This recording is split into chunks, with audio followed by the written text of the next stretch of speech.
Continuing on down through the field, James Linkowitz starts in third alongside Jacob Linkowitz. The Linkowitz brothers going to be making up row two in third and fourth position. Derek Holtzhausen will roll with the number 87 off from fifth position. Sixth spot goes to the 75. Hell of a good Toyota Camry. That's Cody Kelly. One more row back. The Short Track Racing Network Chevrolet of David Krikorin starts in seventh. Trey Jarrell in a number 14 machine with Wheelin' and Dealin' Motorsports will roll from the outside of row four in his Ford Fusion from eighth position.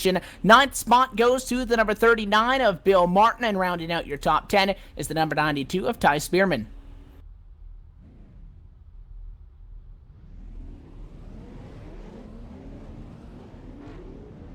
Field now rolls from the grid, and we get set to go green. You'll see the entire starting grid roll through your screen there as we get set to go. But the lights are off at a pace car, and we're already going to get this race up in action. The drivers that are added on, so the top 25 made it in on time, and then 26th on through the drivers that are able to make it in via provisionals due to their points that they have scored so far through 4 out of the 12 races in this SARA RB Performance Super Late Model Tour. Pace car comes by this time, one finger in the air. We get set to go green flag race it, Rachel. A lot of drivers. For short track, it's rather wide, but there's not a whole lot of real estate that these guys are going to be able to fight through. It should be a very exciting race. It should indeed, Evan. Of course, track's quite wide, so a lot of wiggle room in case it's needed. But yeah, these guys will all be fighting for that low line in the corners, and got to get that car down there, got to get it turned. So going to be really intense getting that prime track position. And these restarts going to be quite hairy as well. The iRacing.com Ford First Mustang pace car down and away. The green flag flies at a quarter number 4. And pole sitter Joe Schaefer Jr. No issues getting that Joe's machine down into quarter number 1. The top 2 single file out. From third on back, it's a lot of side-by-side racing. The 87 to Derek Holtzhausen has the inside on Tim Bills up high. The STP Petty Blue Ford machine going backwards at a quarter number 4. And all the shuffling right there for P5 on back as the top 4 scooting away. Now trouble back in the field. Big incident back there, Evan. We had a huge one a minute ago. Gonna try and find out exactly what happened there, and hopefully we will get a replay up on your screens right now. So it's the 14 car, Trey Jarrell. Gonna find out what happens to him.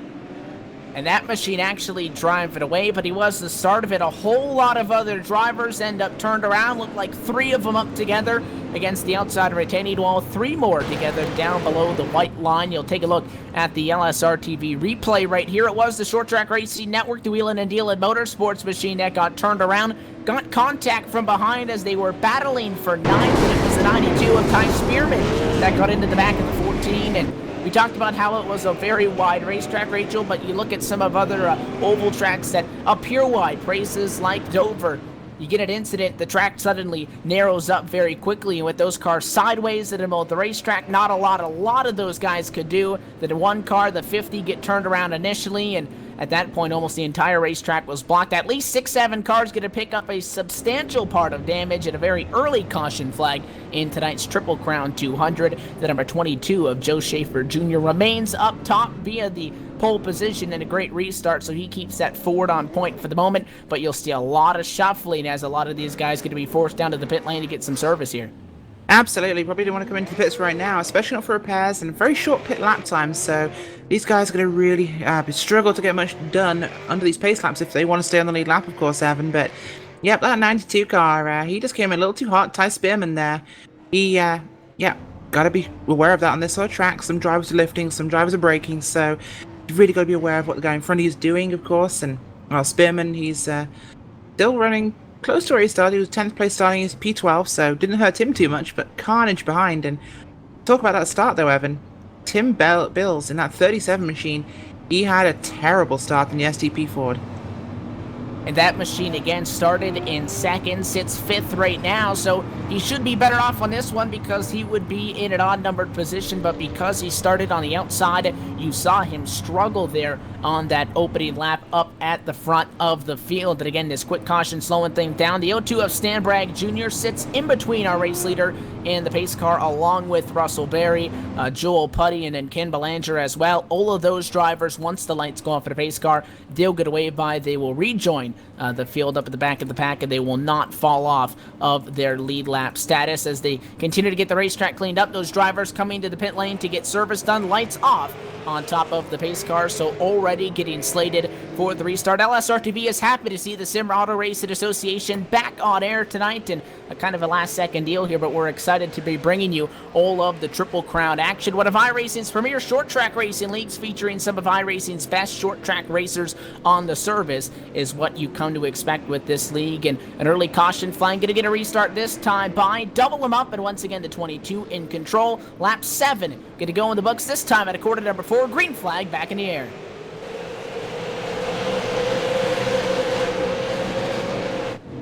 Very similar to the initial drop of the green flag. The 7 of James Linkowitz, who was second on that one, gets single filed out. Once again, it's right about P5 on Backworld. The action is first side-by-side fight. Sees that number 37 of Tim Bills to the bottom. Up high is the 75 of Cody Kelly, one of the fastest drivers all season long so far in the hell of a goods dip Toyota Camry up top. They stay side-by-side to 3.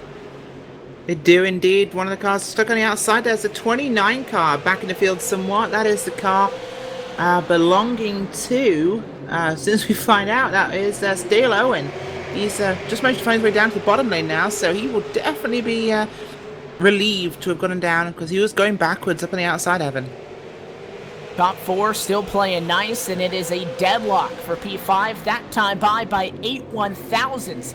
Up on the outside lane, it was the STRN Toyota with the upper hand. Cody Kelly, only issue is, might be able to get it if this was coming to the checker, but getting clear, completely different story. Tim Bill's going to be able to get clear. He'll bring the 3 of Jacob Linkowitz along through with him. And once one person gets to the inside, if you could not find a spot in line, that could be very bad news for the 75. A big line of cars now coming up the bottom, including the number 1 of Wendell Stratton. You got Bill Martin, Cameron Hobbs, and company. And now caution, more trouble back in the pack.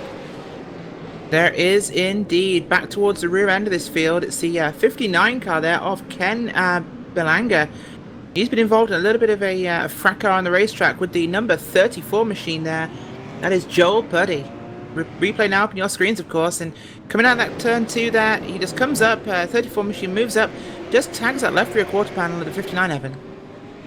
And the second time that the contact has initiated down in corners 1 and 2. And an innocent victim of that one was the 59. Did not see much coming up behind him, but did get turned around. And if there's any good news you can pull out of that, is he didn't smack the inside wall. He was able to keep it off of the outside wall, but does get some damage on that machine, obviously, from the initial contact. And we slow him down once again for the second caution flag in this 200-lap event. Just about lap 15 now. We cross the start-finish line and back up behind the pace car. One of the biggest movers so far, the number 1 of Wendell Stratton. We were just talking about that machine in that battle, tried to get to the inside of Cody Kelly. Kelly going to be able to maintain his spot in front of him before the caution flag flew. So Kelly's 7th and Stratton is in 8th. But that number 1 machine so far up 6 positions after starting in 14th. No major droppers unless you talk about Trey Jarrell. You take a look at the number 14 machine, Rachel. He was involved in that first incident back in 27th position after starting in 8th. He's the last car in the lead lap. His only saving grace is there's still 185 to go. There is indeed, and that's a lot of time to make your way back up the field, and it's going to take him a lot of work here.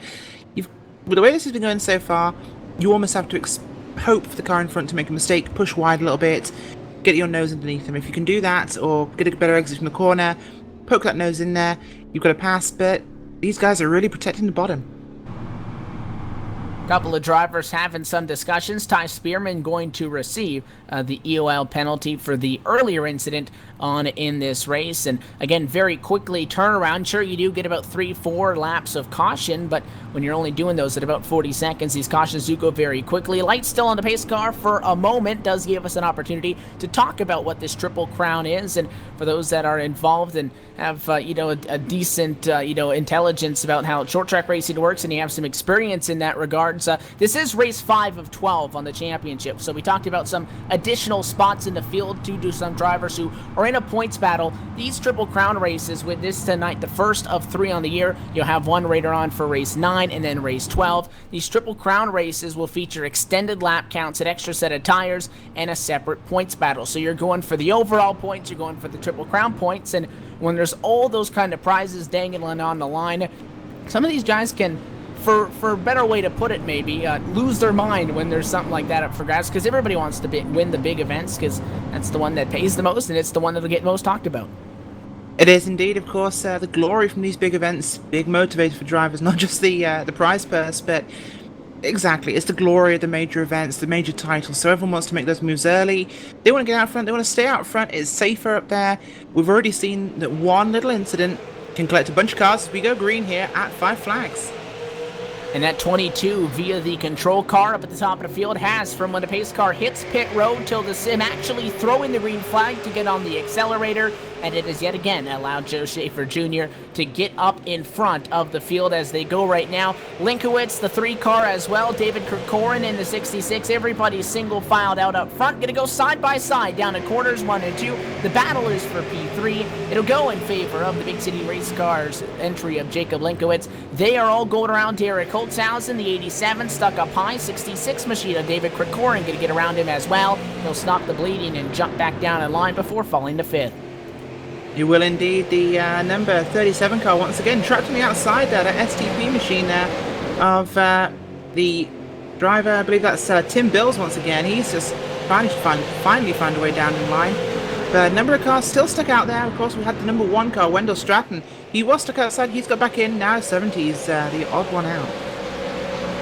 And they're able to find a spot on line, and very quickly it became a freight train down low if you don't take care of it very quickly. The top 2 have pulled away about the better part of a second from everybody else. The top 2 separated by 2/10. 3rd and 4th, the bumper-to-bumper battle. Jacob Linkowitz, David Kirkoren battling for 3rd and 4th position right now. Just about a car length separate them. Do have side-by-side inside the top 10. It's 4P8. The number 8 machine, rather than 4, up on the high side. That's Cameron Hobbs. He's fighting, and Tim Bills on the attack this time. The 37 down low. 4 car gonna slide it up the hill just a little bit that time at quarter 2. And the 51 machine of Matt Rolfe, who did not have a fast car in the practice pre-qual, did get a good qualifying effort in 11th, continuing to try to move forward. He'll be able to take P9 with that. The 1 of Wendell Stratton we were just talking about yet again. That machine gains a spot, and 4 of Hobbs will slide in line into 11th. Did start this race in 13th, so not all that bad, still in the positive, but lost at least 2-3 spots in that exchange.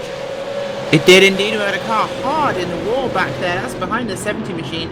That is right now the car of, I believe, the 67 of Kevin J. Myers, slapping the outside wall on the start-finish straight. So, well, he's not the first, not the only car that will get a bit of stripes on the side of his Super Late Model car race car tonight, Evan.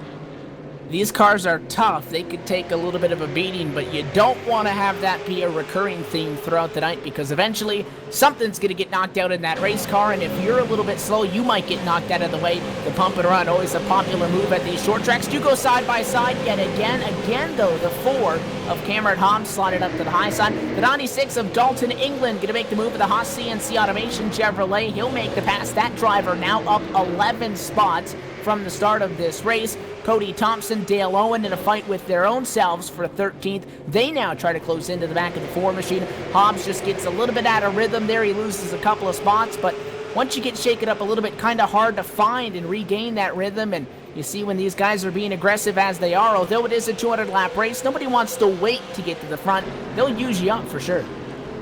Yeah, they will indeed, and these cars can be used up fairly quickly. And guys getting in the wall now and again, it's very easy to just lose that momentum, lose speed, and someone can get underneath you. Like the 4's gone back to the high side as the 2's managed to get his nose underneath, and that'll be him and the 29 getting through there as well. The car of Dale Owen sneaking through that open door before the 4 can close it. So will he get time to shut it before the 70 arrives, Evan?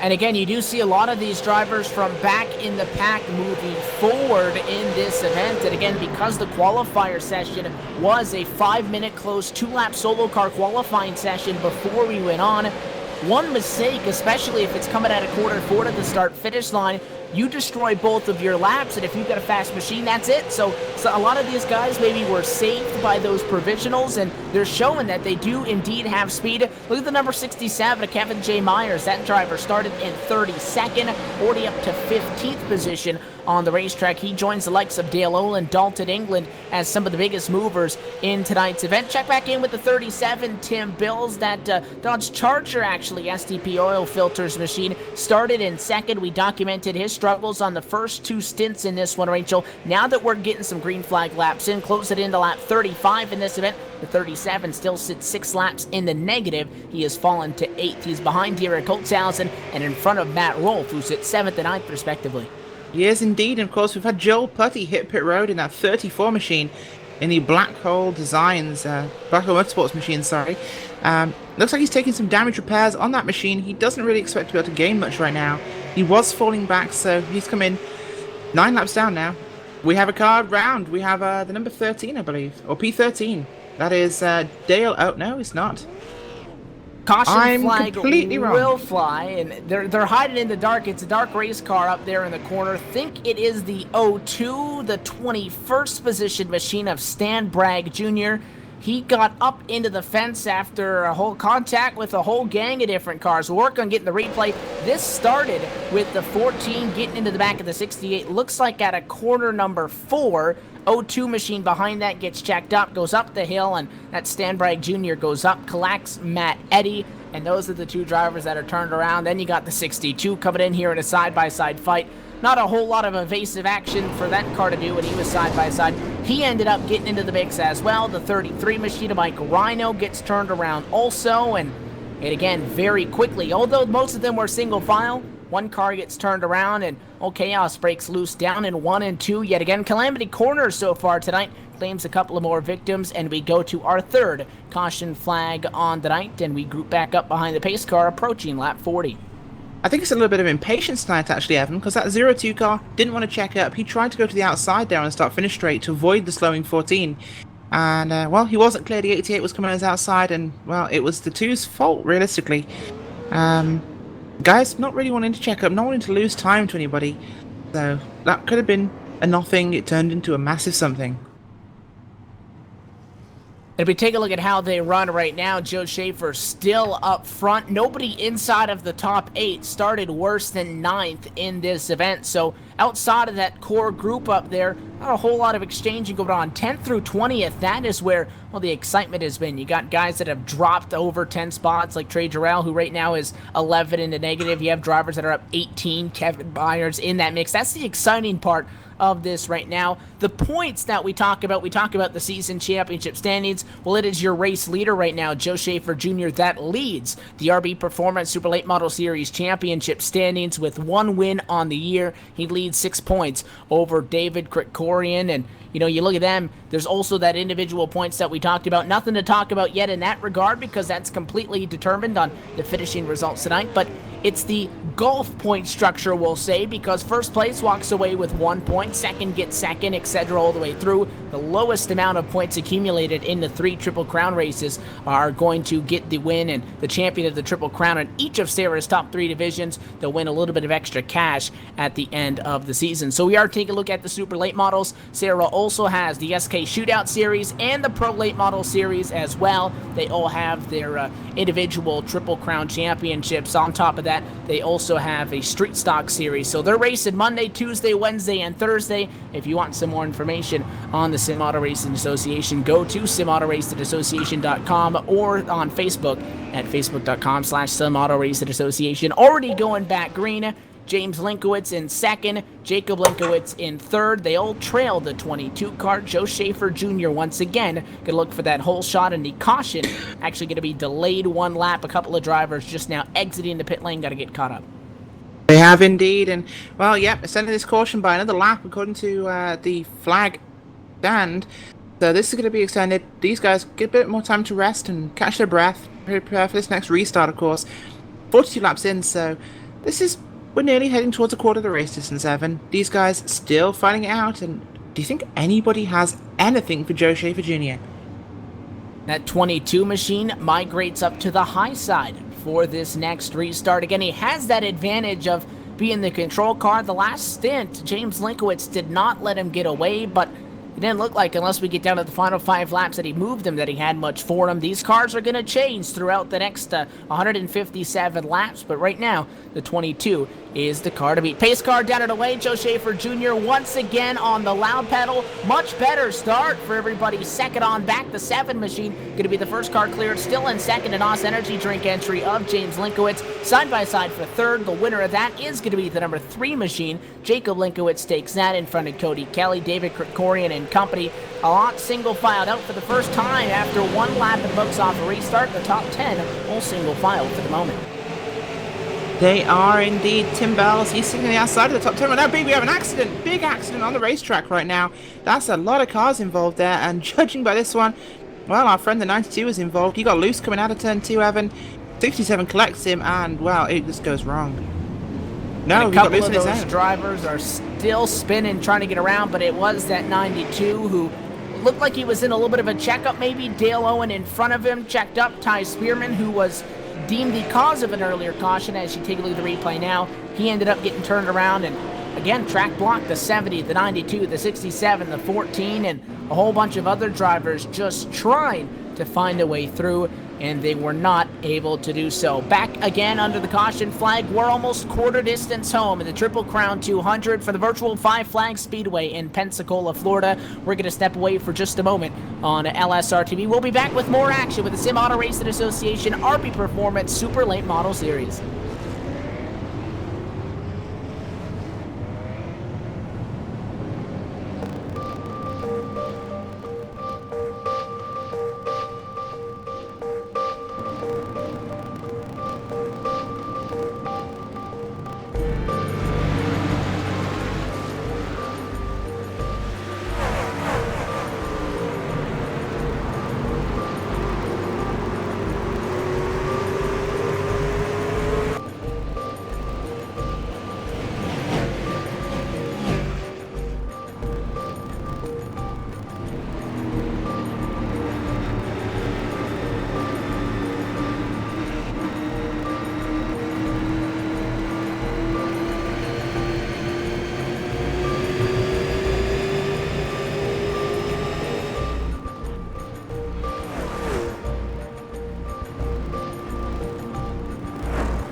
Back line for the green flag just now back in the air in Pensacola, Florida. Joe Schaefer Jr., points leader and right now race leader, still in control of this field, and things starting to get scheduled out as we thought. We got a long green flag stint not all that long ago, and a very quick one with a quick caution flag falling not all that long ago. Seems yet again the 37, a Tim Bills, who cannot catch a break, Rachel. That driver once again stuck up on the high side. Nearly trouble for the Cobra Jet Ford of Davey Riendo. That machine got sideways, saved it. He falls a couple of spots as well.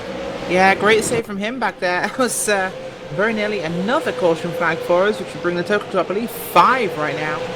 But, yep, 37, he keeps falling back. That guy cannot catch a break tonight. Tim Bell's just, he struggles restarting on the outside of it, and it's really hurting him. He needs to get an inside line restart at some point. We got a couple of stragglers at the back of the lead lap. Not an issue quite yet, but if you get a green flag run at about 20 laps or so, you'll start to see Joe Schaefer Jr.'s night get a little bit more complicated when he has to start to work around them. For now, no problem. It is still smooth sailing. Everybody behind him, though, they've started to pick up their game. In those first couple of runs inside the first 20-25 laps, he had a second plus back to second, third, and everybody else. Right now, it is a big single file line inside of the top 7. The battle is for 8th position, side by side at the start-finish line, at another name that we've talked a lot about, and it's the 87 at Eric Holtzhausen, continuing to struggle to keep that car down low. He's got the 29 machine to his inside. Dale Owen trying to make the move. He will do so. And Holtzhausen very much in the same boat as Tim Bills. They just cannot keep those cars down low. If that car's even just a little bit tight, you've seen how aggressive these guys have been so far, and they're not going to think twice about sticking a nose in there and taking that bottom from you. No, they won't, and that's going to be the critical thing over a run here, of course, Evan. These guys have to make sure that car is dialed in for a long run, so if they're not, it pushes, and they're just going to keep hemorrhaging positions, going backwards and backwards, so the 87 really has to keep that car in check.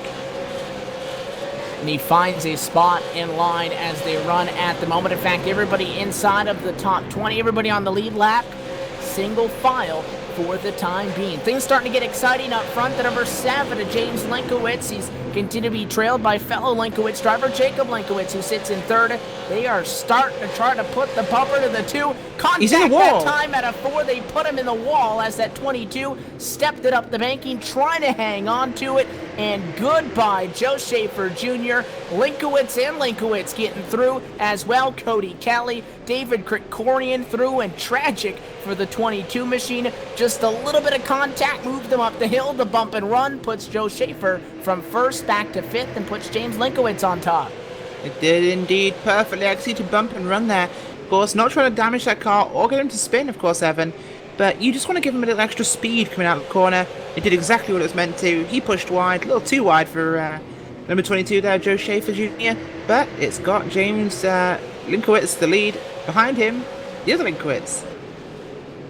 Linkowitz looking for his first win on the season so far. He gained 4 spots after a good finish just 1 week ago. He sits 6th in a championship standings to Joe Schaefer atop the pile, and I can guarantee, although it was a perfectly executed one and he didn't wreck him, if that 22 finds the 7 later on, I'm sure that he may go and repay the favor. You got to feel somewhat confident if you're the 7, because it's your brother right behind you, Jacob Linkowitz, trailing James Linkowitz up at the front of the field. The Ford Fusion's lead right now. After that, your comfort bubble goes away because of very aggressive and very fast Cody Kelly in the Short Track Racing Network's Hell of a Good Dips Toyota just behind them in 3rd. These guys are all over each other, 3 cars within 0.3 of a second at the front of the field. They are indeed in the 39 there. Bill Martin just got past the 22 again. No contact made at that point, but we have the caution out on the racetrack. We will need to find out what happened, but more cars looking pretty upset. We got a couple of cars off speed down in corners number 1 and 2. Trouble for the Sundrop entry. Going around, it's Jeff Hogard spinning down to corner number 1. An innocent victim yet again. It all starts with the number 26 machine, who gets into the outside wall. That is Chad Lance, who was fighting side by side. The number 92 machine goes to the inside. That's Ty Spearman. You'll replay, going to be going up momentarily. 26 gets way sideways coming off the corner. You take a look now. The 1 machine gets into the back of him, and then it's the 50 who comes through as the 3rd party in that one. Ends up going up the racetrack, and he was about to torpedo into the side of the 70 machine of Davey Riendo, so he turned it back down the racetrack, spun that machine around in a couple of loops, and thankfully nobody else involved in that one. And maybe for the first time tonight we can call it up as a single car incident, although maybe 2 or 3 going to get some damage out of quarter number 4. No big pileup down in 1, although it sent a whole lot of drivers scattering. Did indeed. These guys really have to learn a little bit of patience, of course. They all want to get to the front. That's only natural. They want to lead the race. They want to win the race. But when you're back in the pack here, you've got to show a little bit of restraint. You've got to be a little aware of where the guys are around you. And there's a lot of drivers just not quite reading the signals from the cars in front, Evan. Taking a look as James Linkowitz, your race leader, yet to come down to the pit lane again via the rules. In the Triple Crown Series, you do have the ability to not only get an extra set of, extended laps, rather, being 200 laps tonight, but you get an extra set of tires if you want, and that separate points battle, something that our leader has not had to use, and we have had a couple of cars come down pit road, maybe from the mid-pack area of this race so far, come down, get some tires, but for the majority of the story, I think, Rachel, is everybody coming down to the pit lane is bringing the sledgehammer out there and trying to get some of the bodywork fixed. Absolutely. There's a lot of cars showing a bit of war wounds, shall we call them, on those vehicles right now. Everyone's been bumping and banging. Thankfully, a lot of it not brought out cautions, but there's going to be a lot of metal work done tonight. And the field's starting to thin out a little bit. 22 drivers out of the 32 that started remain on the lead lap as they sit right now. Last car on the lead lap is the number 88 machine of Matt Eddy, who sits in that 22nd spot, which would put Ian Lane in the lucky dog spot. The Ohio State machine, number 98 car, is 23rd right now. He's got a lot of company with him one lap down. Mike Rhino, Scott Dunlap, Kyle Holtzhausen, and Cameron Hobbs are the other 4 drivers that make 5 total. 1 lap in the negatives, and then there's a handful of drivers there on back that are either damaged and multiple laps down, or a couple of them are out of this race, including Joel Putty. Stan Bright Jr.'s machine is on the racetrack. He's 22 laps down in 31st. Those are the drivers that have gotten the most of the impact so far tonight. Pace car down and away. Green flag yet again in the air. This time a great restart for the outside. Not enough, though. David Krikorian can't get clear on Jacob Linkowitz for second, and that's going to cost him. He slides back to third at a corner 2, maybe more. Here comes Cody Kelly, who takes third. It is indeed, and Joe Schaefer making moves on the outside there. That 22 machine getting a good run, but not going to get past that 2 machine on his inside. They continue to scrap a little bit more than we saw on that last restart. 2 sets of side-by-side from 8th on back. The 14 of Trey Jarrell, side-by-side on the inside of the 22 of Joe Schaefer Jr. He wins that battle down on the inside, and now the 87 of Eric Holtzhausen going to follow him on through. So the 22 was your race leader, and now he's struggling just like everybody else has up on the high side. Cannot catch a break. He'll finally get a spot in line once everybody's gone. Matt Wolf takes 9th away from him as he slides up 1 more spot, and from P1 to P10 at about a 15-lap span. Not good news for Joe Schaefer Jr., who continues to fall. He does indeed. That car heading further backwards. Clean air so valuable here. Good clean track position too. Just getting into a fight with anybody is really costing you time on this racetrack, Evan. Having to fight, it's just destroying the optimal line for you, and well, these guys, they all want to get there to the front, so it's really being a big impact for them, of course. And right now watching the number 29 of Delo, and he's also trapped on the high side. Familiar spot for him though as the 50 starts to move underneath him. The 7 and the 3 big both met the contact. We wall. have a car round. 29 involved. And big pile up. Tracks blocked at 96. Rear end up in the air down into quarter number 1. Big trouble once ramming again. And, you know, you got guys going side by side. They can't really seal that well down into the corner. You throw it in there. Next thing you know, there's a couple of cars turned around, and it started with the number 2 machine backwards. You look at the replay now, but just like that, again, multiple cars involved in an incident. Should note that both of our leaders, the 7 and the 3, kind of followed each other into the fence the last time around. No major damage, and then that pile up about mid-pack in 1. It was indeed. Probably the funniest part of this wreck, Evan, was the 19 and the 84. Both of whom checked up, and both of whom were run into pretty much at the same time by the 37 and the 29, despite being about 50 meters apart. And the 19 made sure to share that opinion over the radio with some of these other drivers. Not too happy about the back end damage that Brett Black got on his machine. That car torn up just a little bit more and may be forced to come down to the pit lane as we work under the caution flag yet again. 79 laps into the works right now, and it is in Linkowitz show up at the front of the field. Biggest thing off of that last restart is Cody Kelly gambled, tried to get P2, nearly got the job done down at a 1. Couldn't quite get clear. He was maybe half of a bumper short, and instead of being second, he falls to 4th, which puts him up on the high side for this next restart and gives the upper hand to David Krikorian, who moves that 66 wheeling and dealing machine down to the inside line for this following restart. He'll be able to take over P3, but now everybody chasing the 7. We've seen one lead change so far. It involved the bump and run. Wouldn't be surprised if Jacob Linkowitz gives the bump to James Linkowitz, but it's always a possibility. We're under caution. We'll step away for just a moment. You're watching LSRTV, the voice of sim racing.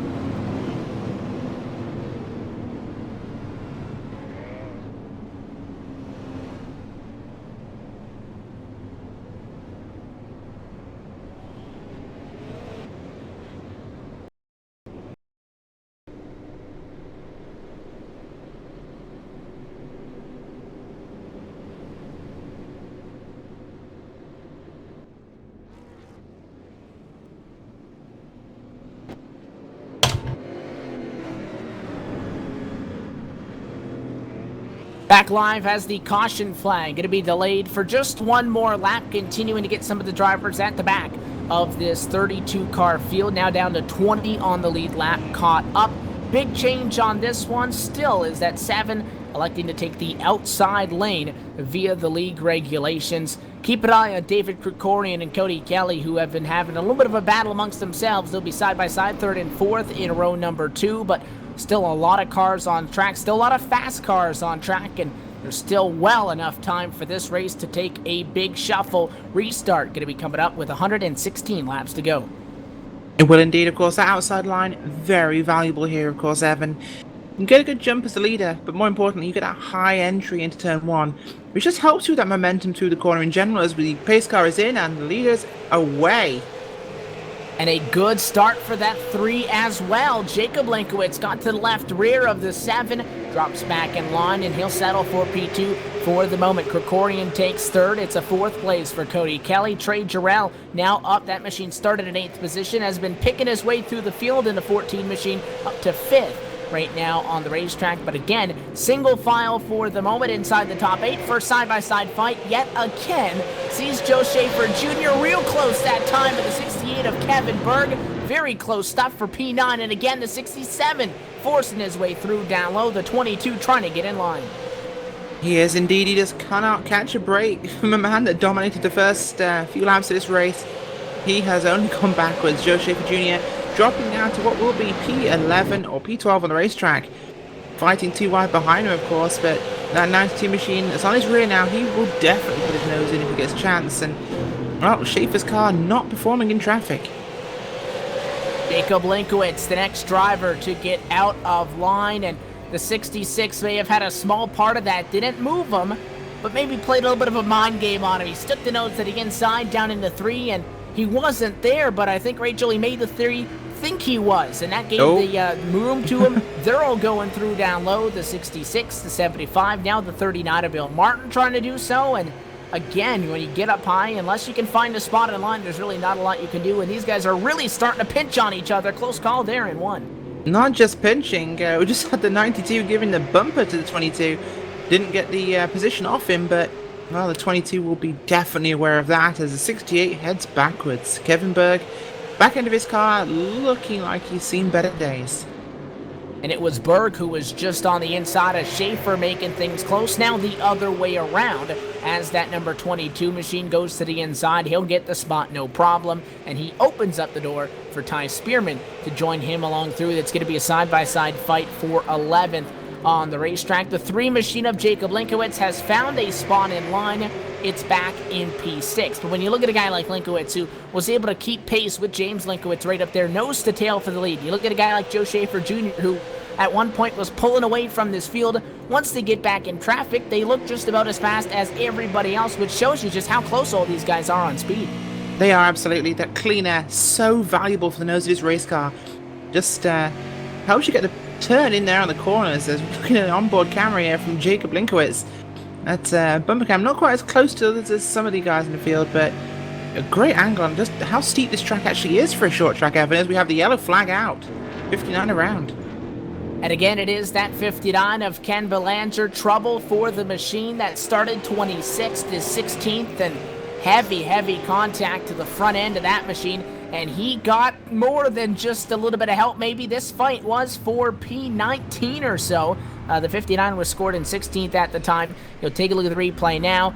into the corner, and that machine had damage. So, you talk about some guys with a little bit of different, damage level. Maybe he had to brake sooner to compensate for that. Nonetheless, he braked sooner than the 4 either anticipated or was going to allow. Cameron Hobbs just tapped the left rear, and really it was the overcorrection that sent Ken right up the hill, smacked it with the driver's side of that, and now heavy black smoke pours out of the back. He's forced to the pit lane, and another driver with heavy damage. Turns 1 and 2 seems to be the fun place to be if you're us, maybe watching the drivers. Not so much, because that really is where the only action is happening tonight. It is indeed. It's getting, well, the pit crews are certainly being kept busy tonight, Evan. It's a lot of body damage and quite a few engine damage at the moment. And the Force has gone round again. He cannot keep that car in a straight line, so whatever damage he picked up, or I'm not entirely sure what happened, he was coming through turn number 3 and 4 under caution, just turned it into the inside fence, so that car's really wobbly. Drivers around P10 or so come to the pit lane, but big news is the number 7 of James Linkowitz. The Knott's Energy drink machine comes in from the top spot into his stall. That driver comes in to get some additional race fuel. No tires, though, as he goes back out on the racetrack, maybe saving that extra sticker set of Hoosier Racing tires for later on. That puts him into the madhouse. He'll be 13th, at least right now, on the racetrack, and Jacob Linkowitz going to be able to scut over him by 1 spot. Those machines both came down pit road, and the 3 machine taking on a little bit less fuel, going to go a little bit higher up. Looks like they'll be about 9th and 10th and 11th actually on the current standings, as quite a few drivers came down. This cycles the lead out to the 66 of David Krikorian as the lights stay on top of the pace car. Cody Kelly, Bill Martin, Trey Jarrell, Matt Rolfe, your top 5.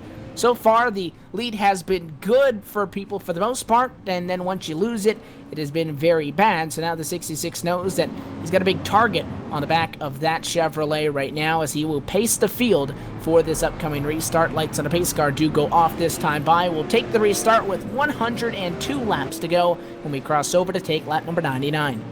Well, indeed, of course, and that 14 car, of course, of Trey Jarrell, he's, of course, well, qualified in P8, but back up to P4. We know he was further back in the pack early on in this race, so good recovery from him. And, well, we're going to get the pace car in this time by Evan. Take it away. Pace car going to dive down to the safety of the pit lane. Race leader again elects to take the high side. A lot longer of a hesitation with Krikorian on the top spot. The green flag flies. We race to quarter 1. And again, P1 safe for the moment. Cody Kelly takes 2nd, side by side for 3rd. Bill Martin gets it for being on the inside over Jarrell. Joe Schaefer Jr. had Matt Rolfe for 5th at the line. Not going to be able to maintain that down the back straightaway. He'll fall 1, 2, almost 3 spots now as the 3 machine of Jacob Linkowitz challenges down low. That's the fight for 7th. Also side by side for 9th. It is indeed, and side by side in the rear of the top 10 right now, of course. The Linkowitz cars trying to fight their way back towards the front there. The 22 getting passed by the 7 machine of James Linkowitz. So 22 falling even further back now. Joe Schaefer Jr., pole sitter, race leader. He's going to be sitting back in P10, P11 now. And James Linkowitz just in front of that machine. The 7 is 9th. Jacob Linkowitz is 7th. These drivers were just up at the front of the field, elected to come down pit road, which has them substantially further back in the pack and with a lot more traffic than they had up front. But again, none of those drivers took on additional tires when they were down on the pit lane. Fuel only to allow them to get a little bit further and maybe save a pit stop if they decide to take those tires a little bit later on in this race. Right now, though, the top 2 are set in sail and set the pace. The 66 of Krikorian, the 75 of Cody Kelly. 2/10 separate them, but a car length maybe between each other's back and then front bumper respectively. You go on board with the 7 of James Linkowitz, just making a move the last lap on Tim Bills, and you see the next target in front of him, the 92 of Ty Spearman. Linkowitz not wasting a lot of time to get back up through the field, trying to catch their fellow Linkowitz driver, because Jacob making a move on the 14 machine and move the 3 of Jacob Linkowitz up into 4th, making a little bit more quicker progress than that 7 is. You're on board with Linkowitz, who was leading just 20 laps ago, trying to get back there. It was indeed, but gotta say, it could be a good strategy call here from the Linkowitzes. They get to run a little longer, so they will cycle back to the front, and by the time everyone comes to take tyres and not just fuel, which we kind of expect about halfway, so by the time everyone comes for tyres, it's going to be them in the lead again. So everybody else probably will pit at some point soon for fuel, take them to that point. So brilliant strategy call there, I think. We'll see how it plays out. And that 3 is hot and heavy. The race car sticking to the racetrack a lot better with a full fuel tank, and he has separated the top 2 who were a second good on everybody else. Now making a move to the inside, side by side, and Cody Kelly says he doesn't even want to bother. He sticks the hand out the window net, waves the 3 on by, and here he goes yet again to the inside. He's making it look so easy. The car that started in 4th and pitted from 2nd could lead at a quarter number 4 in that lap 109. It is the number 3 machine of Jacob Linkowitz who goes to the point in this race. We'll look back and see how long will it take the 7 to do the same thing. James Linkowitz, who started just 1 spot behind the 3 on the restart, still struggling to get through. He has made a significant improvement, up 5 spots from the restart, but still sits P5 and 1.1 seconds back off of our new race leader. He does indeed, and just want to give a shout out right now, Evan, to Kevin J. Myers in that 67 machine. Started P32, last place on our grid today, of course, and he is up 20 positions. He's running in P12, just behind our pole sitter, Schaefer Jr. And he's sticking with that 22, and if not faster to the inside, he'll make it side by side. He's got the speed. Make it 21 spots in the books. The 67, he'll take 11th spot, and he now sets his sights on the 37 of Tim Bills just in front of him. The 51 of Matt Rolfe getting aggressive to the apron, goes to 67, sideways, hangs on. He's thirsty to keep on moving. 1 more spot, he breaks the top 10. Yeah, he tried to have a look into that 37, but couldn't quite make it stick, and that apron got him a little bit loose, but he will go into the 37 now, and this will be P10 here for Kevin J. Myers. Well, unlike your pole sitter there, the Joe Schaefer Jr., I think Kevin Myers has a better long-run setup. His car is lasting a heck of a lot better than a lot of other cars in this field, as he will make a move on the 51 machine there of Matt Rolfe. Making it look just as easy as Linkowitz did on Spearman and David Krikorian. Now the gap between the top 2, 1.3 seconds as the 3 continues to pace the field. The 67 picks up that spot on Matt Rolfe and goes up to 9th. Do need to give a call to Matt Rolfe's number 51 machine, the Key Smart entry. Qualified 11th, running in 10th right now. Also acting as race control, he's got to keep an eye on these guys, throw manual cautions if need be, give wave rounds, all of that, and he's running top 10. A lot to get your head wrapped around, and a good run right now for Matt Rolfe as they go right now around the racetrack. He sits 5.6 seconds out of the lead back there in P10. So James Linkowitz up 2 spots since we last checked in with that patriotic Ford Fusion with NOS Energy Drinks and Justin Brooks Designs rather on that machine. Was 5th, is now 3rd. And it looks like he's going to be putting the pressure to Ty Spearman. That battle will be for 2nd here in not too long. Spearman running really good considering the amount of incidents he's been in tonight. Got caught up in a few and some front-end damage. You see the battle scars on that machine. He's powering through it. Runs 2nd right now at a pretty good pace. He does indeed, and we just had your leader there out of Jacob Linkowitz. He's just passed the number 4 machine there, Cameron Hobbs. So Cameron Hobbs going a lap down for race reasons now, and look at that lapping car. So this could become real interesting for your leaders, and well, they can get held up and they can get passed because of that. So gonna start seeing these lap cars being used as a pick, Eric.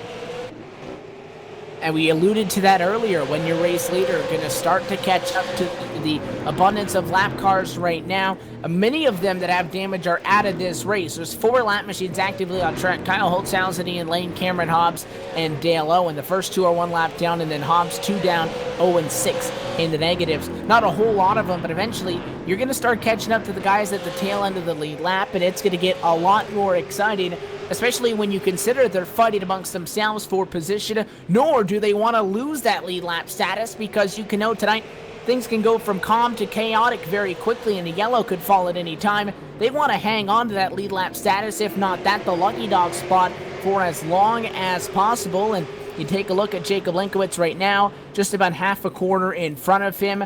A whole lot of race cars he sees on the horizon out through that windshield, and he knows it's going to get a lot more difficult from here on through.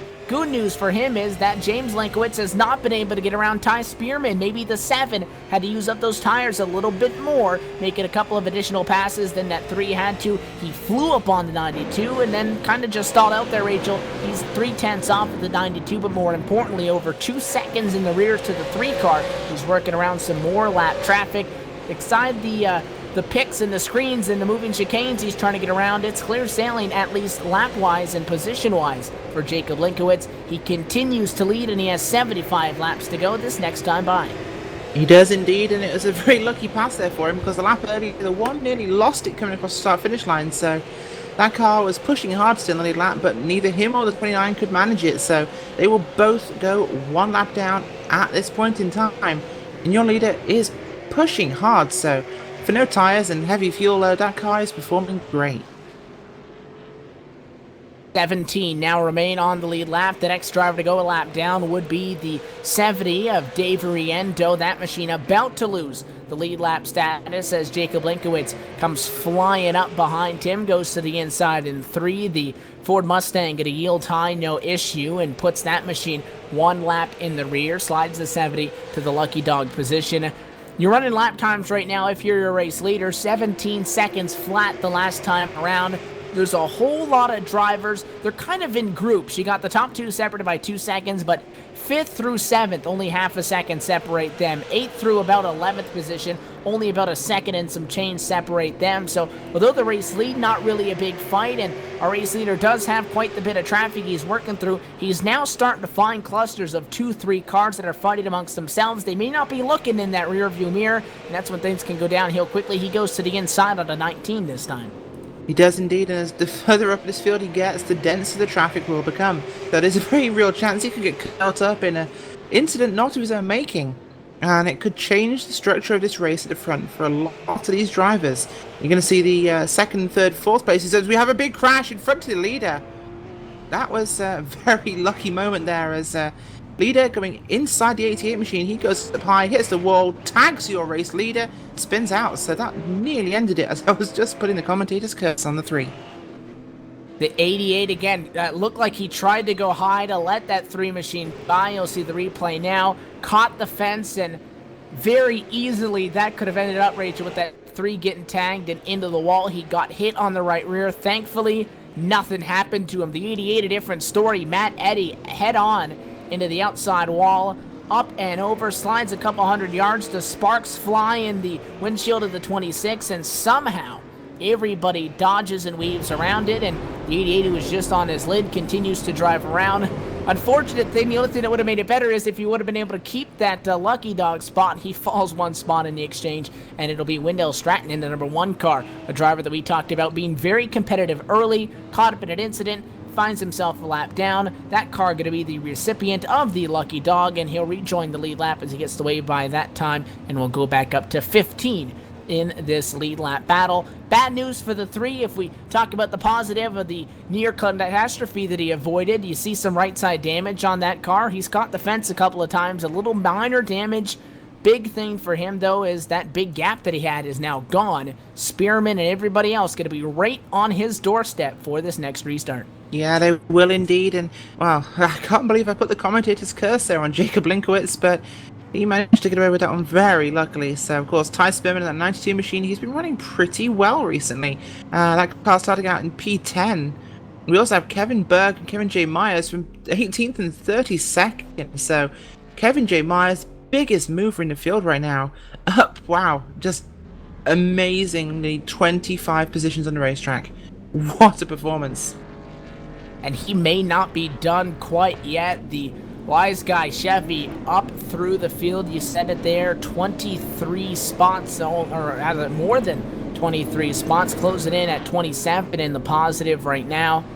He says he's not done. He'd like to go all the way. And again, you talk about a driver that with these provisionals, the drivers that started this race, 26th through 32nd, which was the final spot on the grid, they got their way in because they have shown performance so far throughout this 2015 season. When you talk about the RB Performance Super Late Model Series with the Sim Auto Racing Association, didn't quite get it down in qualifying, and they had, I think, 30 plus drivers, at least 39, attempt to qualify, cutting it down to 25.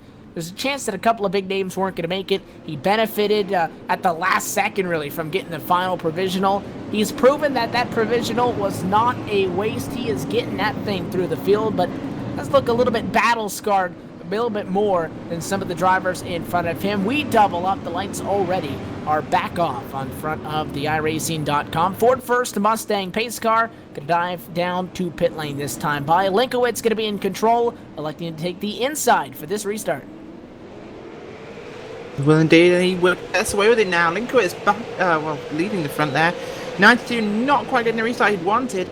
The other Linkowitz coming through on the inside, and that's 7 NOS Energy Machine. And behind them, it's pretty frantic as the 92 will struggle to get back down in line. He does it. Now 67 car looking racy ahead of that 66 machine of David Krikorian. And a couple of drivers, looks like a black flag to the number 1 of Wendell Stratton. His crew is pleading with race control to get that removed. So is the team of Dale Owen.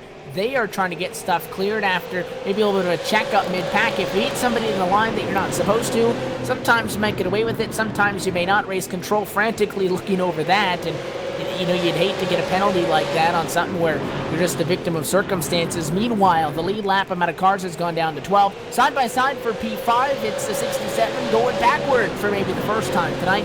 Krikorian going to get around him, the 75 of Cody Kelly, who's trying to make his charge back to the front. He gets by him also, and they slide him back to P7. The 68 machine holding up the 66 and getting aggressive is David Krikorian. Contact and sideways hanging on to it. Not done yet, though. They are not, and that 66 machine going to use that bumper again as he pushes the 68 up the track. He will force his way underneath, but he won't be able to hold it on that low side. 68 pushed high, though. He will get through. Looking at 3 wide here in Super Late Model Racing here at Five Flag Speedway. That was very nearly a bit of a moment, Evan. Yeah, that's 75. Cody Kelly split the gap, dove to the bottom, ends up with P5 when it's all said and done. Great move for that driver. You take a look at the side-by-side replay and all of that. That went down in 3 and 4. Up the hill goes the number 1 machine, Wendell Stratton, getting out of the way as a whole lot of hungry drivers for 6th on back continue to scrap and fight for whatever they can get now down to the closing portions of this race. We'll be 3/4 distance home in the Triple Crown 200 for the first Triple Crown race on the SARA RV Performance Super Late Model Series season. Almost at lap 150. We work 144 right now. How about some contact for second? Krikorian put the bumper to the 7 of James Linkowitz. 7 little bobble hangs on, but if he doesn't get out of the way, they'll move him. He goes high at a 2 to the bottom. Goes to 66 as a fight for second. Yeah, that 7 machine giving him a lot of room. That 66 has not been shy in showing his bumper to cars so far in this race, so that will put him up to P number 2 on the racetrack as he goes after P1. And looking at this right now, he's going to take Linkowitz very easily. The 3 dominated when he flew up to the top spot. This time, it's a taste of his own medicine. To the inside goes the wheelin' and dealin' motorsports machine. Easily going to be able to get the job done. He'll bring a fellow Justin Brooks Designs entry. It's a Toyota, though. Jacob Linkowitz following through as that 3 machine slides back. Cody Kelly, who was just at about 7th or so when we talked to him, flying up to 2nd, and he'll give that 66 a run for his money. Going to be 52 laps to go this next time by, and it is an absolute dogfight at the front of this field. Krikorian leads it after starting in 7th. Cody Kelly started in 6th, who sits 2nd right now. What happened to Joe Schaefer and Tim Bills? Some of the drivers that started, they made up the front row. Schaefer still yet unable to recover, really, after that bad couple of stints. Contact, we have an incident up back in the pack. The 1's gone into the wall. Contact there from the 30 machine. And slowed is that number 1. That is Wendell Stratton. Car is 1 lap down and was in a lucky dog spot, but found himself, and you'll take a look at a full screen replay. Looks like he may have had a little bit of help. The 30 of Scott Dunlap got to the left rear, and he used almost all of the banking to try to hang on to it, but despite how wide this track is, it was not wide enough for him to get the handle. He met the fence, but he's still on track. He did indeed, and Joe Schaefer Jr. upholds it. He's now scored 1 lap down in P13 on the racetrack right now, and getting swamped by a lot of angry cars. The car ahead of him there, that's currently, I believe, well, the lead lap car's behind him, so this is going to make things very interesting. Russell Berry, an update on the number 84. That car has just come to pit lane. That car is overheating. Heavy black smoke pouring out of it as it came down to the pit lane. Now falls outside of the one lap down cars. The 84 quickly falling down the hill as he sits there in the pit lane. The put up on that end, it does not look good. When you get a little bit of damage, again, it's tricky. We've seen these guys bouncing off walls. We've seen guys that have been in wrecks be up there and still be competitive. Sometimes iRacing can be tricky as far as what kind of damage you really get and how bad it looks. But one thing you don't really want to mess around is you get into the back of somebody, you got some front end damage. Very easy for those temps to go way up, and there's not a lot you can do about it. No, once you get, of course, radiated damage, the only real things you can do is, well, you've got two options really, depending on where you are in the track and what kind of track you're running. You can lift out a lot earlier before the end of the straight so you don't top out the RPMs. That can look after it sometimes, but not always. Or you can try and avoid the draft of other cars. Even on short tracks like this, you will get a draft effect. So you've got to kind of keep that car in clean air to stop it overheating. And it can be a very difficult thing to do, especially with this much traffic around you. 1/10 of a second still is all that separate the top two on a racetrack. David Krikorian over Cody Kelly. Lap traffic, they'll go to the bottom. 75 thought about making it interesting. He'll just follow the 66 through. They have a lot of room to work with. 3.5 seconds from the top two back to Trey Jarrell in the number 14 Short Track Racing Network Ford, who sits in third. He's got to worry about Bill Martin himself. The Linkowitz are fighting with each other. You go on board, though, with the 75 of Cody Kelly. You're looking up at David Krikorian, and that's all that separate the top two on track, and we'll be in the final 40 laps in about 35 seconds, really getting down the crunch time. Yeah, definitely got to bring up this now. Hopefully we can get our cameras on this, but 37 in P8 and backwards. There's a train of about 7 cars. This is really close, frantic racing. There's going to be something happening pretty soon amongst these guys. They are all over each other. And the 75, we have seen contact for the lead so far. And oh, spinning 37 is round. We did indeed. And another big pileup, corners 1 and 2 yet again. The 787 of Kyle Holtzhausen is turned around, but he didn't start it. It looks like the rough night for Tim Bills continues. The 37 may have been the first one to go sideways. Yep, it was a 19 car behind him. That 19 machine driven by the driver of, I'm trying to look at my prompt sheet right now, Brett Black there, who's currently running up in, well, down in P18, 2 laps down. So aggressive move from someone a lap below a lead lap driver.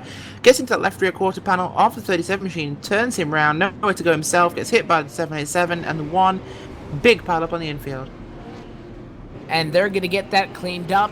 We're into the final home stretch of this Triple Crown 200, and we'll take this caution to quickly step away for the final time tonight. We'll go LSRTV nonstop. You're watching the Sim Auto Racing Association RB Performance Super Late Model Series from Pensacola, Florida. More from Five Flags in just a moment.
Back live and set for a 35 to go restart. This one is presented by Race Chaser Online. For everything in sim and real world racing, go to racechaseronline.com. Green flag is in the air. Race leader David Krikorian wants some help to get away from Cody Kelly. He'll find it. Trey Gerald to the inside, side by side for second. And the longer they fight for that, the further that 66 can get away. It's Cody Kelly up high, who was second and all over Krikorian on that last stint going backwards. He slides to third, now fourth, as Bill Martin makes the move. He does indeed, and Bill Martin up there at the front now. Great position from him from P9 on the grid. Cody Kelly up ahead of him is looking pretty strong right now. And that 39 machine, one of the cleanest cars left in this field. There are not many cars without some sort of dented panels on them, and that car is surprisingly clean. I think the Matador sponsorship on the back has helped him dodge everything coming at him. We have seen how track position has been so important tonight. You see Cody Kelly, who we thought was going to move the 66 at any moment, now fall to fourth, and Bill Martin and Trey Jarrell are not really getting eaten up by the 75, and neither pulling away just a little bit. It all depends on where you place these guys on track. First through 25th in qualifying, we're just separated by 25 100ths of a second. That has been the story of this race, how even all of these drivers are, and maybe when you made that one and only pit stop, how important that was and how important maintaining said track position has been. With 12 drivers on the lead lap, the biggest gap out of all of them is first to second. It is all the 66 of David Krikorian. He's trying to pull away in the Short Track Racing Network Chevrolet, and so far he's succeeding as it's a three-way fight for second on back. It is indeed, and second on backwards is a big scrum right now, of course. Those guys getting pretty close together, but further back there, the 92 Ty Spearman, who had been running at the front now, he's fallen back to P7, so coming under threat from Matt Rolfe behind him, and Kevin J. Meyer, 67 machine, running so well, he's dropped all the way back to 9th. And that driver, although still well in the positive, at one point was knocking on the door for a top three. He sits in front of Kevin Burke. Scott Dunlap in contact there. The 68 throws it in, gives the bumper to the back of the 67, and in doing so nearly takes him out. The Jegs machine now slides high and allows the 787, a lap machine of Kyle Holtzhausen, to get down to the inside. Now big trouble out of four, sideways yet again, and Scott Dunlap going to pass him for position, as well will Joe Schaefer. Yeah, Kevin Burke is definitely out of shape right now. The car has not been happy, but big damage on that machine, so not really surprising. He's a bit slow, but those guys not really being patient. We haven't got long to go. 25 laps remaining in the books, Evan, so things are winding down, and we're going to have to be going for whatever you can get, really. Out front, 1 second clear for David Krikorian. Yeah, Cody Kelly sits fourth. He was all over Krikorian 20 laps ago. We thought the caution might even help that hell of a good dips Toyota Camry. He slid to fourth and can't do anything about it. Still behind Bill Martin, still behind Trey Jarrell. They sit second through fourth, separated by just under 0.2 of a second, and there is not a lot of space in between any of them. It's a great fight for second through fifth. You got to fight for sixth with a handful of other cars, a fight for 10th, too wide with some lap machines in the mix as well. They're fighting for everything but the lead. It looks like almost smooth sailing for David Krikorian, who qualified in 7th, was second fastest though on the final 10-minute warm-up session, putting the long run speed to use and still pulling away 1.4 to the good at 22 laps to go. He is indeed. It's not always a great indicator of how fast drivers are with how fast their pole lap is, and well, the qualifying lap even, Evan. So, as you know, this long run's so important. We've actually managed to get some long runs in now, and that's really shown the difference in these cars. But regular cautions, definitely a problem. But back in P3, Cody Kelly, he's under threat from that 75 machine there. No, he is the 75 machine. I apologize. Under threat from the 14 there of Trey Jarrell. The 75 gets one spot. He may try to get another from Bill Martin. Well, he'll try. Whether it'll be successful or not is the question, but the bottom line is, it doesn't matter if you get clear by the 39, because you're now almost 2 seconds back. They need a last-second caution flag. Without the green-white checkers in the iRacing service, if a caution flies within the final 4 laps of this event, we will end under a yellow flag situation, and the checker will fly alongside a yellow flag, everybody behind the pace car. So if they want one and they need one, It better happen soon. Inside of 20 laps to go. It looks like Jarrell falling just a little bit off of that battle for second. It's Martin and Kelly who duke it out for second spot right now. But again, David Krikorian, the only thing that can cost him it at this point would be himself, lap traffic, or a yellow. As long as none of that happens and he keeps her pointed the right direction, it looks like it may be him to steal here late in the race. Yes, it could well be. So this will be an interesting final few laps. I don't expect we're going to go green flag to the end. Although, as I say that now, I fully expect it could probably happen. Bill Martin definitely under big attack now from Cody Kelly, so that could be a change of position. He might have something to take to David Krikorian, but we have to do it soon if we do not get a caution. And these laps get knocked off very quickly. 17.0 consistently is the pace from your race leader, David Krikorian, who enters tonight second in the overall championship, and he looks to become the first person to take home multiple wins on the year. It was Ty Majeski who won the pole and won the season opener at Richmond. Krikorian took home the checker at New Smyrna. Since then, we've seen Joe Schaefer and Justin Brooks go to victory lane. Krikorian trying to become the first multi-time winner on this 2015 RB Performance Super Late Model Series campaign. And he's just about 13 or so laps away from doing it. Lap traffic, though, on the horizon. He's got to work around Richard Bruce, it looks like Mike Rhino, and a whole lot more. Question is, how quickly does he catch them, and how much of a factor do they play? Sideways in front of him as the lap car heads up as Richard Bruce in the outside wall. 66 scoots on by, though. Well, as we saw in the last run with your previous leader, Linkowitz, it's very easy for lap traffic to get in your way and slow you down. He has a 2-second lead, of course, right now. Does David Krikorian, but that could be eaten up pretty quickly when you're dealing with lap cars. They're not as fast as you, they're struggling, they've got the optimal line, so it can really, really hurt, and he will have to deal with it very efficiently if he doesn't want that lead against Bill Martin to be reduced to nearly nothing, although Cody Kelly has passed Bill Martin right now, so 75 up to P2.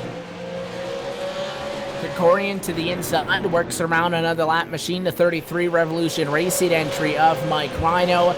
10 laps to go, though, that time by just 5 miles to the checkered flag. And if that yellow's going to happen, it better happen soon if Cody Kelly wants a shot. He's gotten clear of Bill Martin. He already passed Trey Jarrell, but that may not be enough. He's not going to make up 1.7 seconds on his own in 9 laps, and the 66 having a little bit more easy time getting around these lap cars this time than he did a couple of laps ago. The gap stays pretty even. Wouldn't be surprised if it starts to scoot down because the 66 has that gap and can really afford to take his time getting through the lap traffic, but Cody Kelly's not going to catch him unless something major happens with that 66.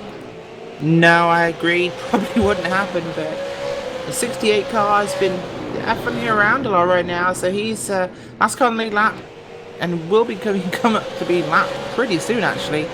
And that could provide something interesting. 68 now, 2 cars behind him that are laps down between himself and the leader, David Krikorian, so 68 has been bottling these guys up, hoping it could create a caution and keep him on that lead lap. Yeah, well, they were just commenting, the drivers behind that 68, the 29 and the 37, saying, making that race car quite wide. Well, now our race leader is right in the middle of that. Does he get out of the way, or does the 66 gotta move him? Tim Bills gets well out of the way. That driver now falls 3 laps in the rears after being up front in second at the start of this. The STP machine just did not have the race setup that they needed to compete here. 66 to the bottom, sideways. You gotta watch it. It doesn't look like that 68's gonna get out of his way.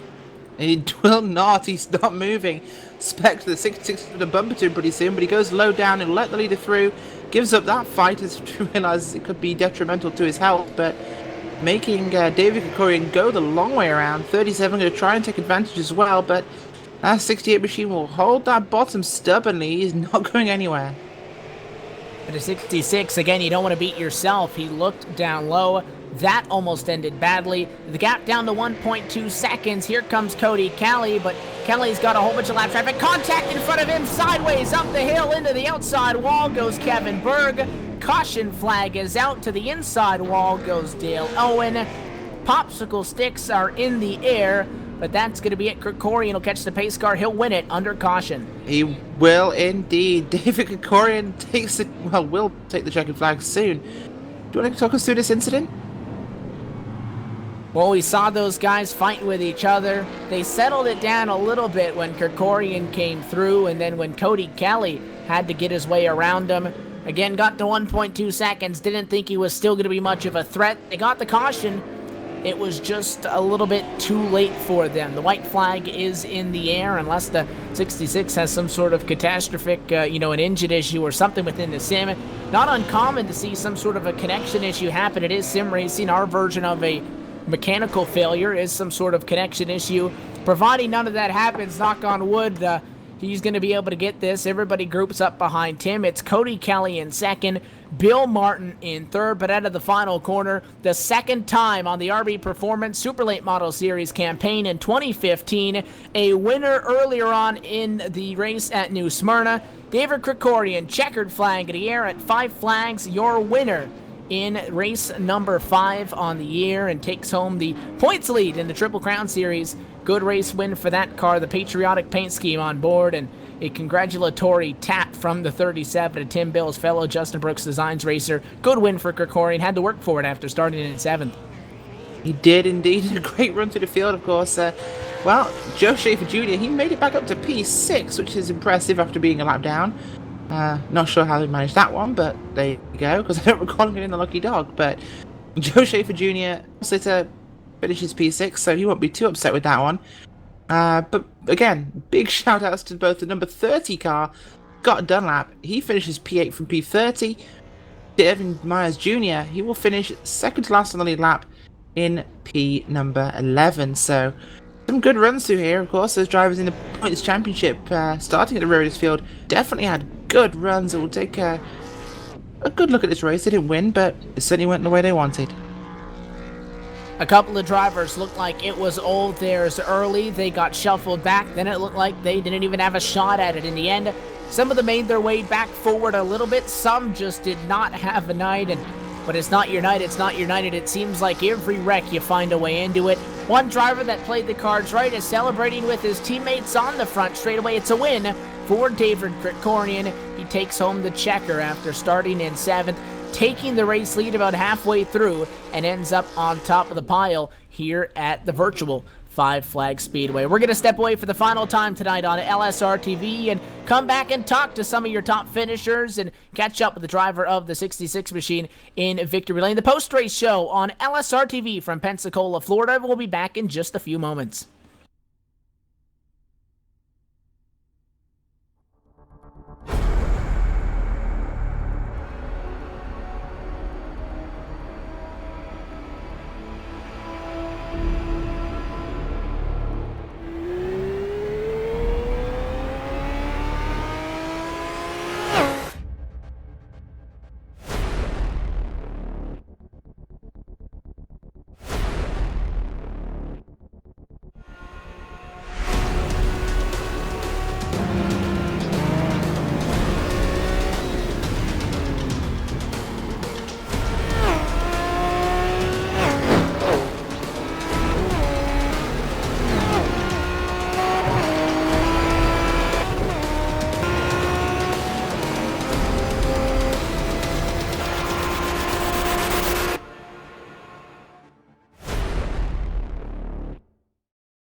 It's been a very long off-season. Teams have changed, sponsors have changed, colors and all, but one thing that hasn't, they like to mash the loud pedal.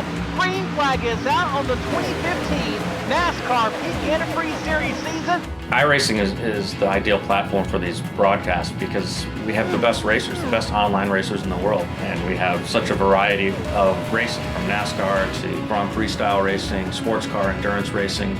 We do it all. Since 2010, the iRacing.com World Championship Grand Prix Series has been the absolute pinnacle of road racing in a simulated form. Great start then by Yakoda from the front. They're packing up behind number one. They're going to be 4 wide as they come down into turn number 1 for the first time. Will they make it through that first corner? You can see them funneling through the center S's. It looks as though everyone is just about made it through. We have got ourselves some contact though, Rachel. Side by side going into turns 3 and 4. Humpy's got the advantage with Ottinger's not going to. Oh, he got into him! Ottinger gets into the 58, turns right into him, and that ends Ottinger's run.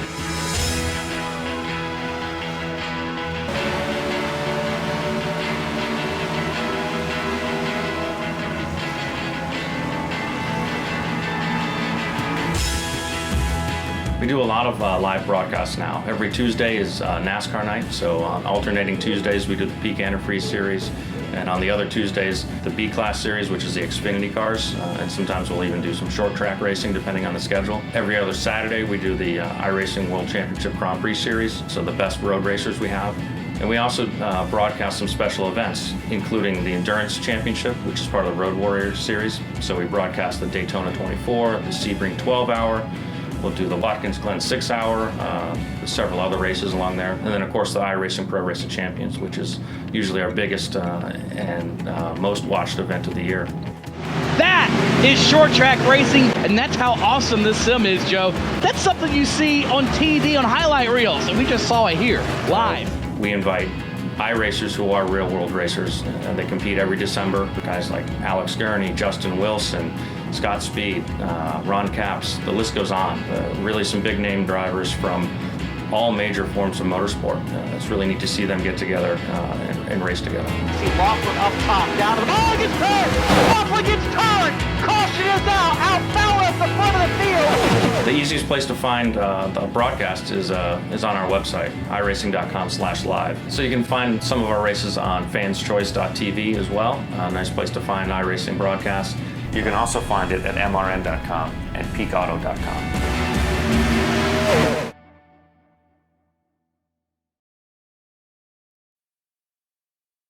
Back live at the Five Flags Speedway, presented by Inside Sim Racing TV. For all the latest news and reviews in sim racing, check out Inside Sim Racing TV, proud sponsor of the Real Sim Racing Asphalt Assault TV series. We're back live at the virtual Five Flags Speedway in Pensacola, Florida, alongside Rachel Whiteford, myself, Evan Pasoko. Our executive producer is Laura Lawson. The first race on the Triple Crown campaign for the RB Performance Super Late Model Series with the Sim Auto Racing Association is in the books, and it came down to the end, and they ended under the caution flag, but it was an exciting finish. And to get the LSRTV post-race show kicked off, I've caught up with the driver that comes home in P3 tonight. After starting in 9th, it's a podium finish for the 39 of Bill Martin. Bill, coming there to the end, a late race battle between you, Cody, and Trey. You come home on the podium in that one, but it was a very interesting race. You kept that number 39 machine clean, and quite cleaner compared to some of the other guys out there tonight. What was the key to surviving this Triple Crown 200 and just being there at the end in contention? Super patience. Lots and lots of patience. This is the first time I've run a race on the track, and I got to practice for maybe about 50 minutes beforehand, and I wasn't too confident in traffic yet, obviously. It's a really sketchy track, knowing where the lines are. Just where the lines are painted on the track, it's kind of hard to tell, where when you're not used to the track, where somebody's going to use the high line versus the low line and whatnot. So, I just stayed super patient and waited till everything spread out, and seemed to work out pretty good. You take home a P3 in that. We saw a lot of interesting stuff, I guess, going on. We saw guys up front, and when they were up front, they could just pull away from everybody. They pit or they get in an incident, and they find themselves in a pack, and they weren't much faster than the guys around them. How good was that 39 car throughout tonight? You end up +6 when it's all said and done. I know it ended under yellow, rather, so you couldn't try to get back at that 75 there, maybe challenge for second. You guys fought for the better half of the final 20-25 laps of that event. How good was that 39 car, and what was some of the keys to getting around this joint nice and fast? The car was better than I was, just primarily because of the lack of practice. And I didn't get to adjust on the setup much to make it more mine. I think I was using a Ty Spearman setup when all was said and done. And it was fast enough to win the race. But if I wasn't following somebody, I was screwing up a lot. So, I got around Trey, and Cody was close enough that I could I could sort of rally up to him.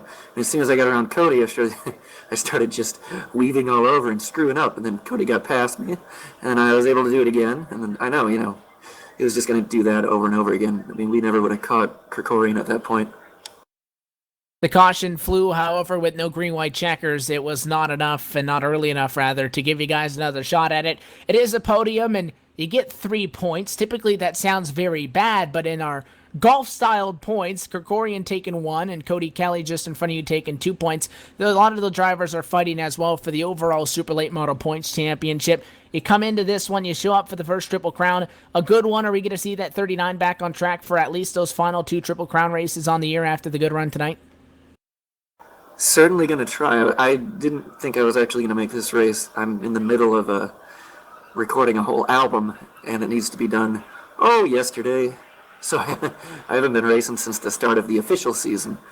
But I came on last week for a race, and this week for the super late race. But yeah, the Triple Crowns are a lot of fun.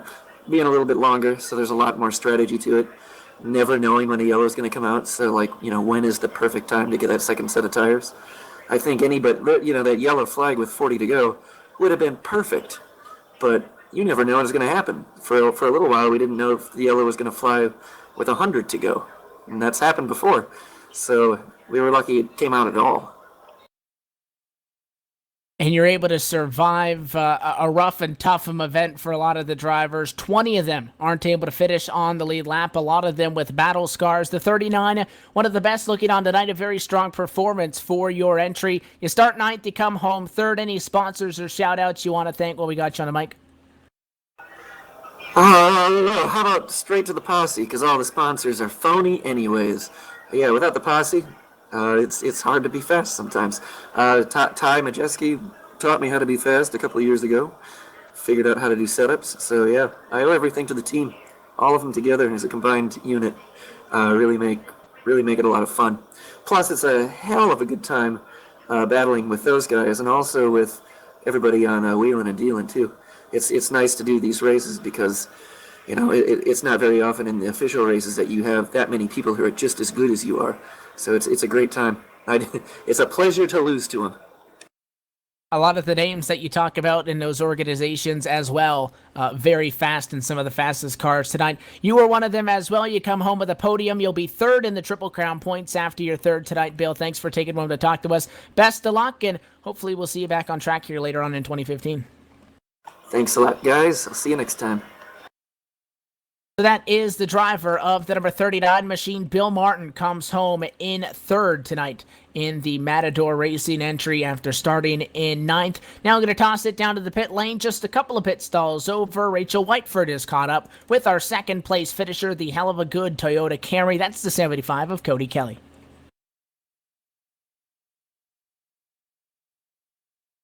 Yep, thank you, Evan. I'm just down here on pit road with Cody Kelly, number 75 Toyota Camry. The hell of a good machine, Cody. It's been a topsy-turvy race for you. You were back in the pack. You were fried at the front. So how did it go for you? Oh, it went good. I had Justin Brooks on the crew chief tonight, and he was just telling me to take my time, and we took my time and had a good finish, but yeah, that's about it. Well, coming home in P2 tonight, of course, that means you've scored the 2nd lowest points in the Triple Crown Championship, so looking forward to the next of those events. Yeah, we're looking forward to Milwaukee. We should be really good there. We were last year. I think I won that race last year with SARA, so looking forward to that one. Thank you very much. Anybody from your sponsors and your team you'd like to thank? Yeah, I want to thank Justin Brooks, Tim Bills, Casey Kelly, David Krikorian, all the guys that helped me, and I want to thank my dad, Todd Kelly, and Jamie, and thank all them guys for helping us out and giving us a good finish tonight. Cody Kelly, he comes home P2 tonight. Evan? Well, he blew the engine celebrating, but they've pushed it on over, and for the 2nd time on the year, it is the number 66 of David Krikorian to victory lane, first at New Smyrna, now at Five Flag Speedway. he does it at all the big tracks. He takes home race 1 in the Triple Crown Championship. David, first off, congratulations to you and that number 66 team flying the patriotic colors on this 4th of July weekend. You win the race after starting in 7th, but there was a whole lot that went on between that. It wasn't as simple as just passing 5 cars. Late race battles, it ended under yellow, but how'd you keep that machine up front when it counted the most? It was really just kind of a matter of just getting the track position at the right time, because half the field changed their tires at one point. Most of us changed our tires with about 70 to go. So you really wouldn't know what each person would have until probably the last 40% of the race. A lot of drivers entering this race going specifically for the Triple Crown points. You and the team entering tonight in a different situation than a lot of those drivers, because this is your second win on the year. You're the first driver to take home multiple wins, and Joe Schaefer Jr. looked like he had this race all locked up early on. He ends up coming home in 6th position, and it was only a 6-point gap between you two. So not only are you going to be leading the Triple Crown points at it tonight, but as well you'll take the overall points lead 5 races through the 12-race campaign with the RB Performance Super Late Model Series. Got to be good news for you guys.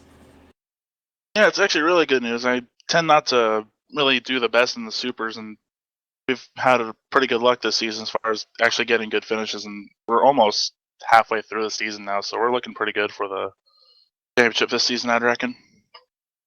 We look forward to the next race in the overall championship, going to be Thursday, the 9th of July, in 1 week's time at the Phoenix International Raceway. And then the next race coming up on this Triple Crown Series is going to be Milwaukee. We hope to see you guys again then. But rolling forward, you guys going to Phoenix next week. You confident there? And what are some of the different challenges that track's going to bring to the table?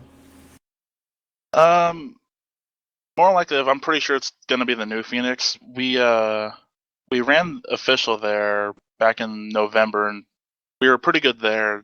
You got to really just kind of get through the middle of the corner a lot there, more than, actually, frankly, a little bit more than here, just because you got to carry so much more speed in the super late. Well, you found out how to get the job done tonight. The strategy called the right one, and that Wheelin' and Dealin' Motorsport Chevrolet ends up atop the pile. Sponsors and shout-outs, all of those good people. Who makes it happen and who powers this 66 machine to a second win on the year? I think Justin Brooks and Trey Jarrell, they did work on the setup earlier this afternoon, and Trey's last-minute changes is really what made the setup get on rails on over the long run. We probably would have been a little bit more junk, or probably a lot closer to the field without those changes. But Matt Rolfe for putting up this whole deal with the Triple Crown, Elliott Realty, Short Track Racing Network, JGB Designs, Fast Track Sims, Wheelin' and Motorsport. Well, we thank you for taking a moment and stopping by and talking with us. David, again, congratulations on not only winning this, but as well on your second win in this RB Performance Super Late Model Series campaign. Best of luck at Phoenix. Best of luck really throughout this entire season. We hope to see you guys back for the next 2 Triple Crown events. Best of luck. Thank you.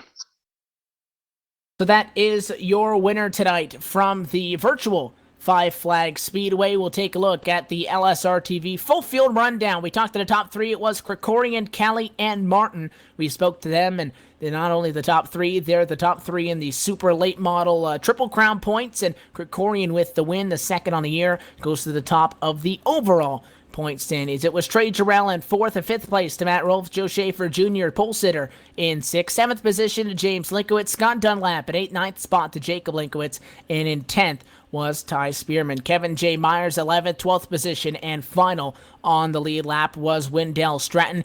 Kevin Berg comes home in 13th. It was a 14th for Kyle Holtzhausen. Mike Rhino in 15th, rather. 16th to Tim Bills. Cameron Hobbs in 17th. 18th to Ian Lane. Matt Eddy, 19th, and 20th was Dale Owen. The drivers from here on out pretty much all behind the wall. 21st was Brett Black. It was Russell Berry, Richard Bruce, Davey Riento, Chad Lance, Kevin Belanger, Jeff Hogard, Derek Holtzhausen, Cody Thompson, and Dalton England throughout the top 30, and then Stan Bragg Jr. and Joel Putty rounding out your 32-car field in the Triple Crown 200 for race 5 of 12 in the SARA RB Performance Super Late Model Series season. This race had a lot of excitement early, Rachel. It showed a lot of attrition throughout it all.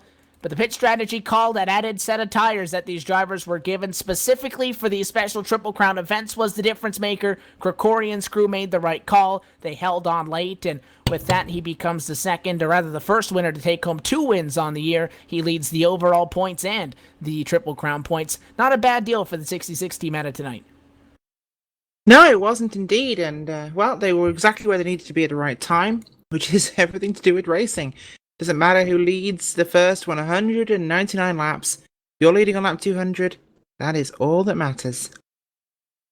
And although it was a checker and a yellow, he did it in extravagant fashion. Hold it on late to Cody Kelly and really setting sail on that final caution flag to put the STRN number 66 in victory. And we talked about the upcoming RB Performance Super Late Model Series Triple Crown events. Milwaukee for 150 laps for race 9 of 12 of the overall season. That is on August the 6th. And then on August the 27th for the season finale, race 12 of 12, is the South Boston event for 200 laps. We hope to bring all of those to you on LSRTV. Their next event is within this super late model group at SARA. If you want to check it out, it is next week, July the 9th at 10 o'clock Eastern from Phoenix. They run a whole lot of leagues besides this. If you want to get into any kind of short track racing, they have the NEO Racing News SK Shootout Series. That's the SK Modifieds. They race Monday nights. Tuesdays, it's the Sportsman Street Stocks. Wednesday nights, rather, it is the Emerald Designs Pro Late Model Series, and then Thursday is the big one, the RB Performance Super Late Model Series, as you saw tonight. Keep an eye out for Sarah's next major big money event coming this October to LSRTV. Can't give away too many details on that, but to stay up to date, check out Sarah at simautoracinassociation.com or through their Facebook page at facebook.com/Sim Auto Racing Association. Stay up to date with everything LSRTV for post-race recaps, news, and other press that can be viewed through our partners at Race Chaser Online. That's racechaseronline.com, or through iRacing News. Go to iRacing and find out where iRacing.com/iRacing News for a whole lot of information there as well. For more information on upcoming broadcasts, visit LSRTV online at livesimracing.com or through Facebook at facebook.com/livesimracingtv. Rachel, we kind of dragged you in here at the last second to hop in and cover for us. Short track racing is always a fun one, and I guess thanks for coming in and joining us tonight, and hopefully we can have you up again sometime. Well, it's great being here, of course, Evan, and wow, to call a race for LSRTV, it's always a privilege, and you guys do the best job in oval sim racing, I think, and well, it was a great race tonight. Gotta love the oval racing. Nothing's more intense than short track racing, so had a blast. And there is a lot more short track stuff to come if you're a fan of it. We got a couple of special events in and around this 4th of July weekend, and then get back to our regularly scheduled programming next week with the iSuperspeedway.com Racing Series and the RSR Full Throttle Cup Series. Again, all of that can be found online. But on behalf of the LSRTV broadcast crew this evening, alongside myself, Evan Pasoko, Rachel Whiteford, and our executive producer, Laura Lawson, I want to once again give a big congratulations to Wheelin' and Dealin's David Krikorian, who takes home the win from the virtual Five Flag Speedway. I want to thank you so much for tuning in. Until next time, we'll see you on LSRTV.